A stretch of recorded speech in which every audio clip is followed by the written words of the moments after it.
Hi, it's Stu, and I'm going to do a kind of rapid fire haul video of the last few weeks, and including a book I got an independent bookstore day, and I'm not going to give the synopsis of the books. It's just like a showcasing of what I got, maybe some information about where I got it, and perhaps some thoughts about why I got it or why I'm looking forward to reading it. Mostly to remind myself if why I added to these enormous stacks. So the first book I want to talk about is Much Ado About Nada by Uzma Jalalud Jalaluddin. And this is a contemporary retelling of Persuasion, and it's then therefore a romance, not necessarily my genre, but I do like retellings of sort of base stories that are more inclusive. And so I got this, and part of the reason I got it is just before I went to the independent bookstore where I got this during Independent Bookstore Day, I found this in a little free library when I was dropping off some books. I have a different copy of Persuasion, but this one is like the 200th anniversary one, and I really liked it. And so I had just picked this up knowing I had another copy and that I was going to unhaul that other copy later. And so it was on my mind. I ordered from Book Outlet because I just couldn't get my hands on it. Kit DeWall's The Best of Everything. So those of you who don't know, Book Outlet has really discounted price books. And I was surprised to see this there because I'm reading the Women's Prize for Fiction long list, and there are still two more that I can't get my hands on doing this thrifting thing that I do. But I got my hands on this, and this is extra special because I didn't know this until it arrived, that it is signed.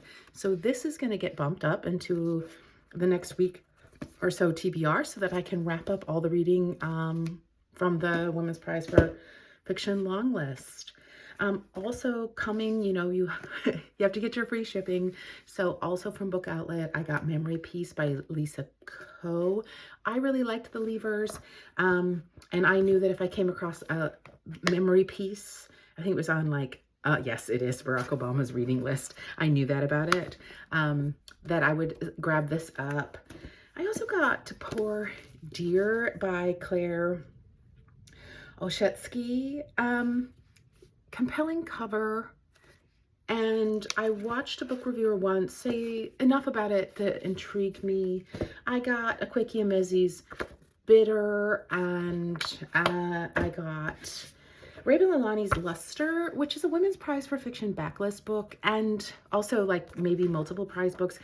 I have been surprised that this has not come up, because I got this from Book Outlet. This has not come up in all of the thrifting and little free library things that I've been doing in the last few years. It's been on my mind. It's a book that I really want to read, so I'm excited for that.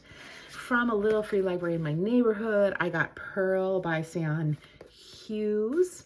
The cover kind of got me, and yeah, I think that I'll have a good time with this book. And of course, since it came from Little Free Library, it'll go back if I don't read it or don't like it. People Collide by Aisley McElroy, and maybe it's Isle, but it's, I believe there's trans or non-binary representation in this novel. I heard some reviewers talk about it during Trans Awareness Readathon, and was really excited to have found it. A mountain to the north, a lake to the south, past to the west, and a river to the east by Laszlo Krasznahorski.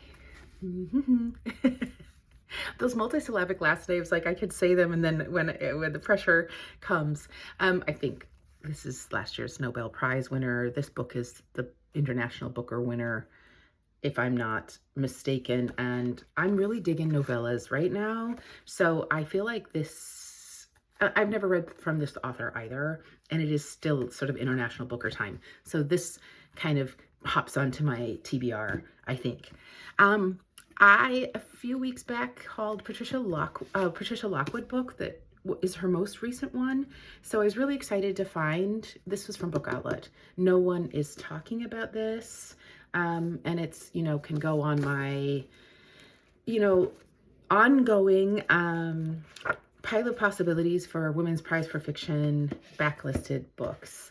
I have Brixton Rock by Alex Wheatle. This is a republishing of a coming of age, it's a young adult book set in South London in the 1980s or 90s. It was originally published in the late 90s. The 100-Year House by Rebecca Makkai. I've read The Great Believers. I have another Rebecca Makkai right here. I have some questions for you. So, yeah, this obviously was published, it's before The Great Believers. I liked that writing enough to go ahead and grab. I got this from the Friends of the Library. White Tiger by Aravind Adiga. This was a maybe Booker book. I think it's been an adaptation, and that's all I know. It's yeah, it's not a super current book, but it includes an author Q&A, which I like. Butterflies in November by Audur Eva Olafsdottir. This is a book in translation from the Icelandic, and the translator is Brian Fitzgibbon. And I don't know much about this book, but generally books in translation I grab, and I like to give them a try. And if they don't work out, then or even if they do, I like to put books in translation out into the little free libraries, because there's less representation of books in translation in the little free libraries than anything else. The sparse cover of this book got me. It did got me. I have to say, I got it for the cover. This is Good Girl by Anna Fitzpatrick. It's from a small press called Flying Books. And I believe this author, I read up on the author a little when I was deciding if I was going to take this book from the Friends of the Library. Wrote children's books, and this is a debut into adult fiction. The content is very adult, so I'm excited to see how that worked out for her. Daughters of Smoke and Fire by Ava Homa is set in Iran. It's by a Kurdish Iranian author, and yeah, that's that was enough for me to grab. Oh my gosh, this was kind of hidden for me. This is from the Friends of the Library. This is Black Red Loaf by Marlo James. I've yet to read The Seven Killings, but The Brief History of the Seven Killings, I guess it is, which was on my Booker list last year, and then I was like, it's too big. I am just reading so voraciously that big books, like demotivate me. That's what I want to say. They don't intimidate me. I have read big books in my life. I'm not a big book liker. I tend to like novella or shorter novels. I don't like series, as I said before. It's like that isn't super exciting for me, and epics sometimes work, but mostly don't. But look at this book, and I don't know. I'm going to give this a try. It's like I have to at some point address a few of my very big books and just say, you're going to read them. And maybe in the summer, I'm going to have a goal of reading at least 2 so that I can, I end this trend of avoiding the big books. Geraldine Brooks's The Secret Chord was Women's Prize for Fiction longlisted. And it's blurbing the people of the book. I really liked the people of the book. I recently read Horse. I have several other Geraldine Brooks, so building a bit of a collection, which of course I don't keep. She's not one of the authors that I hold on to. In fact, she's one that I can get rid of quite easily. Sort of the topics of a historical fiction that she covers, I definitely find people who are interested in reading it once I give them sort of a synopsis and then pass it on. So I was excited to find The Secret Chord because it's then on my sort of list of backlisted Women's Prize for Fiction long listed authors. The French Concession by Xiao Bai. I think this is a bit noir, and every once in a while I'm quite in the mood. I have not been reading off my mystery thriller shelf at all. Like normally I would say one a month, and then I just like haul and then or read without on haul, and it has been a very neglected shelf. So I mean, this is going to kick something off, or I'm going to read this, or something like that's got to happen. So we shall see. And then last but not least, The Foreign Student by Susan Choi. I've recently finished Flashlight by Susan Choi. It is Asian American Pacific Island Heritage Month, and this is a book from I think it was 1998 that it was published. So it's a little bit of an older book by this author, and having read Trust Exercise and Flashlight, I do like her sentences. Like many people I hear talk about her, Trust Exercise just didn't get me until the last part of the book, and I almost DNF'd. Flashlight, I stayed committed to because I knew it sagged in the middle listening to other people, but I really was like, what? Like this, the last part of this book was the whole point of this book, and I wish it would have just been that. So we shall see in her earlier work if that's kind of what she does, is drag you along and then, you know, nail the landing. Or not, but it's also really interesting to read books from the 90s. I was alive in the 1990s. I have memories from the 1990s, and yes, it's just interesting. It's a sort of like cultural understanding of how life was in the 90s, and, you know, just sort of how differently we tell stories and not from the 90s till contemporary times.